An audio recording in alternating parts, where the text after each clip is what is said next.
Senator Tammy Duckworth is a Democrat from Illinois. She's an Iraq War veteran, member of the Armed Services Committee, and she joins me now. Senator, just first of all, what do you think about your colleagues going to address this convention on tomorrow?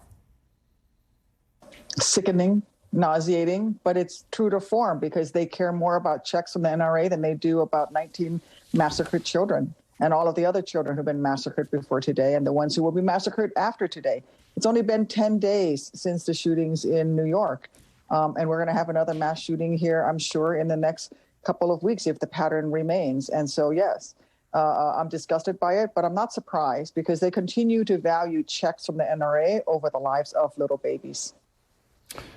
There's some talk, Chris Murphy is talking, and maybe McConnell's going to talk with someone. Senate's in recess till June 6th, so everyone's back in their district. There's a kind of learned helplessness that everyone has about this at this point, and you can't really blame them. You're one of 100 U.S. senators. How do you think about it? What are the prospects? Well, I'm calling for us to suspend the filibuster and pass sensible gun legislation at the 50 vote minimum, at the 50 vote threshold, 51 vote threshold. We have a bill that's already passed the House that we could pass in the Senate. We can do anything if we put our minds to it. And by the way, 95% of Americans support universal background checks, getting rid of the gun show loophole. Ever since the assault weapons ban was allowed to expire, the number of mass shootings and deaths from mass shootings has tripled in this country. So there's two things we can do right there: is getting rid of assault weapons, reinstating the ban, and let's do universal background checks. That's a good start.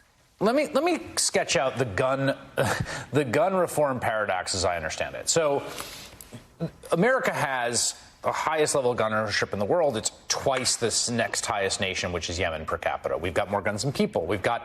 And guns are durable, right? They last for a long time. It's just a ton of guns out there. Meaningfully reducing gun violence in America would require some pretty significant changes to the policy landscape. But of course, that's not possible. It might not even be very popular. There are things that would matter, background checks, the things like in H.R. 8. But of course, the people who oppose further legislation understand that as the nose under the camel's tent, right? The camel's nose under the tent. They get that that's the first opening salvo to try to get more, and so they don't want to do any of it. How do you convince them otherwise? Well, they need to listen to their constituents. 95% of Americans, including hunters and outdoorsmen and Republicans and even MAGA Republicans, some of them support universal background checks. This is not about the camel's nose under the tent, Chris. This is about politicians who care more about a check, a payday, a payoff from gun manufacturers than they do dead babies. That's the bottom line here.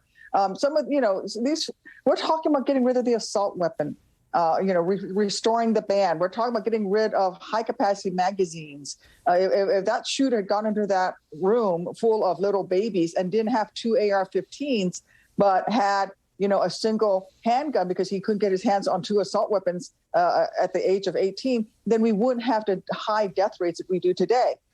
There's a lot that we can do right away. And frankly, my colleagues care more about a check in their account than they do about babies being killed while they're supposed to be at school.